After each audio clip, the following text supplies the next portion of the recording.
Crypto products and NFTs are unregulated and can be highly risky. There may be no regulatory recourse for any loss from such transactions. दोस्तों crypto currencies लगी हुई है दुनिया भर में business करने के तरीके को बदलने की ओर। ये ट्रांजैक्शंस करने के तरीके को और सुचारू रूप से संचालित होने की ओर अग्रसर करने पे प्रेरित है। चाहे भैया वो लेन देन हो या बैंक की ट्रांजैक्शंस हो या कुछ भी हो, क्रिप्टो करेंसीज इन सबको रेवोल्यूशनाइज करना चाह रही हैं। मोटा मोटी आइडिया ये है कि ये सारा कार्य एक ब्लॉकचेन नेटवर्क पे हो, ताकि कोई सेंट्रलाइज्ड अथॉरिटी इस सबको चेक करने के बजाय जो नेटवर्क है वो खुद ये सारे ट्रांजैक्शन डेटा को वेरीफाई करे कि वो 100% सही है। पहला उपाय जो इस चुनौती के लिए निकल कर आया उसको प्रूफ ऑफ वर्क कहा गया। अब भाई प्रूफ ऑफ वर्क एक तरीका है जिसके जरिए एक नए ट्रांजैक्शन ब्लॉक को किसी क्रिप्टो करेंसी के ब्लॉकचेन पे ऐड किया जा सके। जो प्रूफ ऑफ वर्क शब्द में वर्क है वो एक्चुअली वो जो हैश जनरेट करने का काम है वह है जो कि मैच करे जो हैश जनरेट हुआ है उसको टारगेट ब्लॉक के साथ। अब भाई यहाँ पे जो माइनर होता है उसका यही काम होता है कि वह जो ये हैश जनरेट हो रहे हैं इसको जनरेट कर सके, और जो क्रिप्टो माइनर ये कार्य करता है उसको सौभाग्य प्राप्त होता है ब्लॉक को ब्लॉकचेन पे डालने का, और उसके बदले में उसको एक रिवॉर्ड मिलता है, और इसलिए माइनिंग के इतने दीवाने चारों तरफ मौजूद हैं। नमस्कार मित्रों, मैं हूं आपका दोस्त आदित्य नाचा। स्वागत है आपका क्रिप्टो अनफिल्टर्ड के एक नए एपिसोड में, और आज हम बात करेंगे प्रूफ ऑफ वर्क के बारे में और टेरा का जो अभी क्रैश हुआ है उसके बारे में।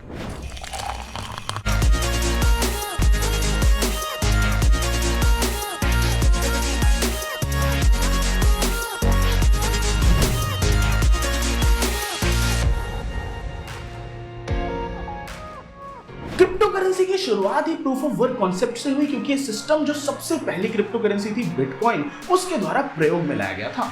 बिटकॉइन की सिक्योरिटी तो जग जाहिर है, पर इसका पर्यावरण पे इंपैक्ट बहुत ज्यादा है और ये थोड़ा सा इनएफिशिएंट भी है। तभी पिछले कुछ समय से आप इस सब के बारे में सुन रहे होंगे, क्योंकि बड़े सारे अन्य बड़े क्रिप्टो करेंसी प्रोजेक्ट्स भी जैसे कि इथेरियम वगैरह वो अब proof of work consensus system से दूर जाने की कोशिश कर रहे हैं।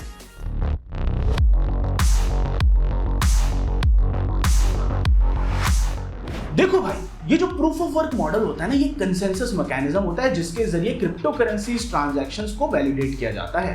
कंसेंसस मैकेनिज्म यानी एक ऐसी चीज जिसपे इन्वॉल्व सारी पार्टियों की सहमति हो। अब हर एक क्रिप्टो करेंसी की एक ब्लॉकचेन होती है जिसमें एक पब्लिक लेजर होती है जिसके अंदर ट्रांजैक्शन के सारे ब्लॉक्स होते हैं, बिल्कुल वही खाते की तरह। अब यहाँ जो proof of work crypto currencies होती है ना, उनमें हर एक ट्रांजैक्शन ब्लॉक का एक स्पेसिफिक हैश होता है। अब ऐसे किसी हैश को कंफर्म कराने के लिए एक माइनर को एक टारगेट हैश जनरेट करना पड़ेगा जो कि उस ब्लॉक के हैश के या तो बराबर हो या उससे थोड़ा सा कम। और फिर यही चीज करने के लिए जो माइनर लोग हैं ये माइनिंग डिवाइसेस का प्रयोग करते हैं जो तेजी से इन कॉम्प्यूटेशंस को कर सके। इनका भाई एक ही लक्ष्य होता है कि वो फर्स्ट माइनर बन सके जो कि किसी टारगेट हैश के साथ रेडी रहे, ताकि ब्लॉकचेन पे वो जो ब्लॉक है उसको वो अपडेट कर सकें और फिर क्रिप्टो रिवॉर्ड रूपी जो उनको टोकन या फिर करेंसी है वो मिल सके। प्रूफ ऑफ वर्क का जो एक कॉन्सेप्ट है क्रिप्टो करेंसीज में बढ़िया तरीके से काम इसलिए करता है क्योंकि किसी ब्लॉक का जो टारगेट हैश है उसको जनरेट करना एक मुश्किल काम है, पर उसके बनने के उपरांत उसको वेरीफाई करना एक ज्यादा आसान काम है। अब भाई ये जो प्रोसेस है ये इतना मुश्किल जरूर है कि ट्रांजैक्शन रिकॉर्ड्स के साथ कोई छेड़छाड़ या खिलवाड़ करना एक दूभर कार्य है, पर साथ ही साथ ये इतना आसान जरूर है कि एक बार वो ट्रांजैक्शन रिकॉर्ड बन गई तो बाकी जो माइनर्स हैं उनका उसको वेरीफाई करना बड़ा सरल कार्य है। अब आइए जरा दृष्टि घुमाते हैं इस बात पे कि बिटकॉइन कैसे प्रयोग करता है प्रूफ ऑफ वर्क के कॉन्सेप्ट का अपने ब्लॉकचेन की अखंडता को बनाए रखने के लिए। जब बिटकॉइन ट्रांजैक्शन होते हैं तो एक सिक्योरिटी वेरिफिकेशन से होते हुए एक ग्रुप में डाल दिए जाते हैं जिसको कि एक ब्लॉक में डाल दिया जाता है ताकि बाद में उनको माइन किया जा सके। बिटकॉइन का प्रूफ ऑफ वर्क एल्गोरिथम जो है फिर वो एक हैश बनाता है उस ब्लॉक के लिए। अब बिटकॉइन जिस प्रूफ ऑफ वर्क एल्गोरिथम का इस्तेमाल करता है उसका नाम SHA-256 है, और ये जो एल्गोरिथम है ये हमेशा 64 कैरेक्टर्स के हैश को जनरेट करता है।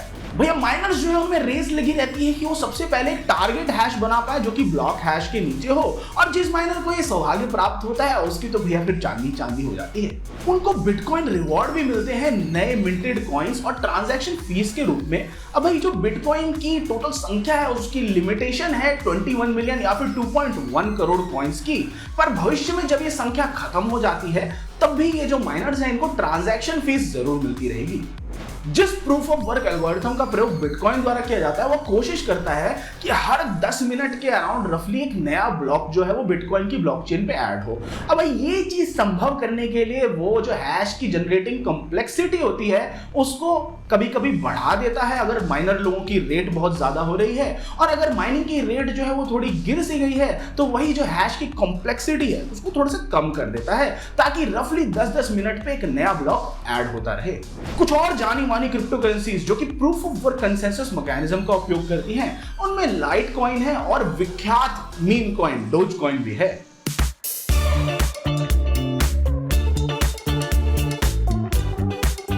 इस महीने क्रिप्टो मार्केट्स एकदम फ्री फॉल में है क्योंकि एक $60 बिलियन के प्रोजेक्ट का पतन हुआ है जिसको कि आलोचनकर्ता अब एक पोंजी स्कीम कह रहे हैं। जिस प्रोजेक्ट की हम बात कर रहे हैं वो है टेरा यूएसटी, एक स्टेबल कॉइन जिसको डॉलर के साथ पेग किया गया था। भाई इसके सपोर्टर्स तो ये उम्मीद कर रहे थे कि मौजूदा जो पेमेंट सिस्टम्स हैं उनको रिप्लेस कर देगा, पर ये कुछ ही दिनों में धराशायी हो गया जब निवेशकों ने अपना सारा जो इसमें जमा पैसा था वो एक साथ निकालने की कोशिश करी और ये तो धरातल में गया ही गया, कई लोगों का दिवालिया हुआ ही हुआ। इसके साथ साथ पूरी क्रिप्टो मार्केट भी अब धरातल में जा चुकी है। पर दोस्तों असल में हुआ क्या?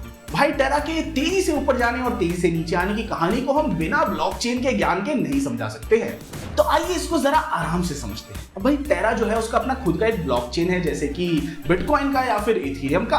अब इसी ब्लॉकचेन के ऊपर एक यूएसटी करके स्टेबल कॉइन था हमारा जिसको कि पेग किया गया था यूएस डॉलर्स के साथ। स्टेबल कॉइन एक ऐसी चीज है जो कि क्रिप्टो निवेशक होने के नाते आपको पता ही होगी, नहीं पता है तो मैं बताता हूं। स्टेबल कॉइन एक ऐसी चीज है जिसमें निवेशक अपना पैसा बचा के रखते हैं ताकि जो डिसेंट्रलाइज्ड फाइनेंस की मार्केट है जब वो अनप्रेडिक्टेबल सी हो जाती है तो उन उतार चढ़ावों से वो पैसा जो है वो बचा रहे उस स्थिति के लिए। अब भाई कई स्टेबल कॉइन्स को अपनी वैल्यू मिलती है क्योंकि वो पूर्ण रूप से रिजर्व्स द्वारा बैक्ड होते हैं। इसका मतलब ये हुआ कि अगर सारे इन्वेस्टर्स भी एक साथ अपना पैसा निकालना चाहें तो उस फाउंडेशन के पास इतना कैश हो रिजर्व में कि वो सबको एक साथ भी पैसा दे सके। यूएसटी वहीं दूसरी ओर एक एल्गोरिथमिक स्टेबल कॉइन है जो कि कोड पे और मार्केट में हो रहे ऊपर नीचे उतार चढ़ाव के ऊपर बल पे यूएसडी यानी जो यूएस डॉलर है उसके साथ अपने पेग को बनाए रखता था। यूएसटी जो अपने डॉलर के साथ पेग है उसको इकोसिस्टम में एक और अन्य जो टोकन है लूना उसकी मदद से भी अचीव करता था। लूना एक मुख्य भूमिका निभाता है टेरा स्टेबल कॉइन्स की जो मार्केट में प्राइसिंग है उसको बनाए रखने में और मार्केट में जो वॉलेटिलिटी है उतार चढ़ाव है उसके खिलाफ इनको एक्चुअली में स्टेबल रखने में। पिछले 6 महीनों से निवेशक यूएसटी सिर्फ इस वजह से खरीद रहे हैं ताकि वो उसको मुनाफे के लिए इस्तेमाल कर सके एक लेन देन के प्लेटफॉर्म एंकर पे जो कि 20% यील्ड दे रहा था लोगों को, जो कि यूएसटी को उनके एक प्रोटोकॉल को उधार पे दे रहे थे। मई की शुरुआत से हवा कुछ ऐसी बदली कि कई अमीर निवेशकों ने बिटकॉइन उधार पे लिया ताकि वो यूएसटी भारी मात्रा में ले सकें और उसको उधार पे दें। वह ये सोच रहे थे कि वो बड़ा मुनाफा करेंगे जब यूएसटी की वैल्यू गिरेगी, और एक ऐसा कॉन्सेप्ट है जिसको स्टॉक मार्केट में किसी स्टॉक को शॉर्ट करना कहा जाता है। इन्हीं हरकतों के कारण यूएसटी जो है वो यूएस डॉलर से डीपेग हो गया और बैंकों के पीछे लोग हाथ धोके पड़ गए, और जिन लोगों ने एंकर पे थोड़ा बहुत मुनाफा या इंटरेस्ट जनरेट किया था वो लोग भी बड़ी तेजी से भागे अपना पैसा वापस निकालने के लिए। और फिर इन सब चीजों के फलस्वरूप जो लिंक्ड करेंसी लूना थी वह भी क्रैश हो गई। इन सब चीजों के कारण कई बिलियन डॉलर्स का लॉस हुआ है मार्केट में, और जो इन्वेस्टर्स हैं उनको अब इस बात का डर है कि जो टेरा क्रैश था ये अपने तरीके का ऐसा पहला क्रैश था और इसके फलस्वरूप जो मेन स्ट्रीम इन्वेस्टर्स हैं वो अपना पैसा निकाल ले मार्केट में से और कई महीनों तक ये जो वैल्यूज है गिरी रही।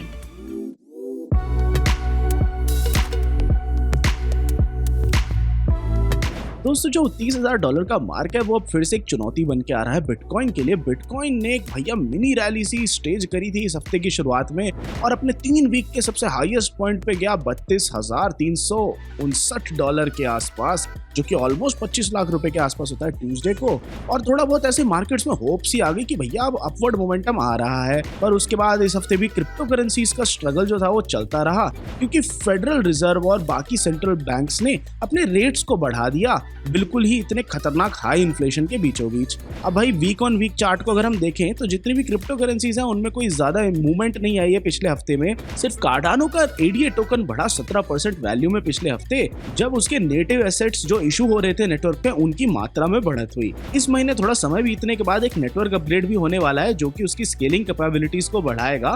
तो इसकी वजह से कार्डानो जो है उसका एक हमें बढ़ता हुआ ट्रेंड देखने को मिल सकता है वैल्यू में अगले कुछ हफ्तों में। अब भाई बीटीसी मार्केट डोमिनेंस जो है वो शायद से सबसे बेहतरीन मैट्रिक्स में से एक है ये देखने के लिए कि स्ट्रक्चरल शिफ्ट कैसा हो रहा है क्रिप्टो मार्केट्स में। जैसे क्रिप्टो इन्वेस्टर्स भैया सेफ्टी की तलाश में इधर उधर भागते दौड़ते रहते हैं, तो वो ऑल्ट कॉइन से हटते हटते क्वालिटी क्रिप्टो तक जाते हैं, जिसकी वजह से बिटकॉइन का जो मार्केट कैप डोमिनेंस है ना वो बढ़ता है। बीटीसी डोमिनेंस भैया अभी 7 महीने के हाई पे है, 40% से थोड़ा सा ऊपर पे। और इस ट्रेंड को और कंफर्म कर रहा है coin shares weekly institutional fund flow, जो कि कैपिटल फ्लो को कैप्चर करता है रेगुलेटेड क्रिप्टो फंड में, जैसे कि कैनेडियन ईटीएफ या फिर ग्रेस्केल बीटीसी ट्रस्ट। एक ऐसे हफ्ते में जहां पे टेरा इकोसिस्टम कोलैप्स हुआ, कॉइन स्विच की रिसर्च टीम ने हमें यह बताया कि भैया बिटकॉइन फोकस्ड फंड्स जो थे ना वही असली विजेता बन के सामने आए और उन्होंने ऑलमोस्ट 299 मिलियन डॉलर्स के करीब, जो कि करीब करीब 2323 करोड़ रुपए होता है, उसको उन्होंने हासिल किया इनफ्लोस के मामले में। ये शायद से सबसे ज्यादा वीकली इनफ्लो है अक्टूबर 2021 के बाद से। और जो इन्वेस्टर्स हैं वो डेफिनेटली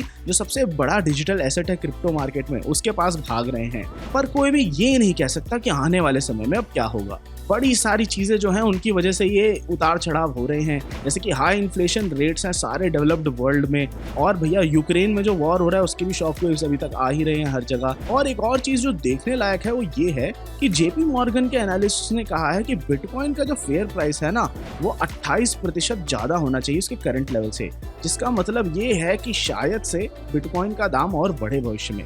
और भैया ये तो डेफिनेटली इन्वेस्टमेंट एडवाइस नहीं है, पर इससे जो हम सीख सकते हैं वो यही है कि जो बियर मार्केट चल रही है ना उसमें थॉरो रिसर्च करना ही आपकी पहली प्राथमिकता होनी चाहिए।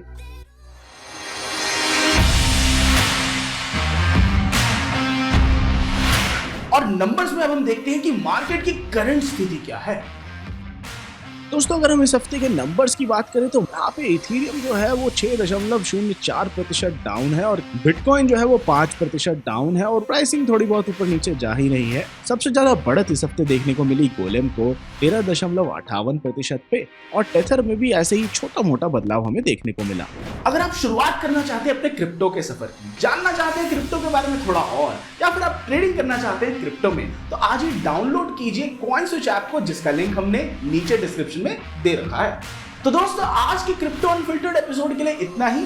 आशा करता हूं आपको सब कुछ बढ़िया लगा, समझ में आया। कोई भी फीडबैक है तो नीचे कमेंट्स में छोड़ जाइए और मैं आपसे मिलता हूं अगली वीडियो में। Crypto products and NFTs are unregulated and can be highly risky. There may be no regulatory recourse for any loss from such transactions.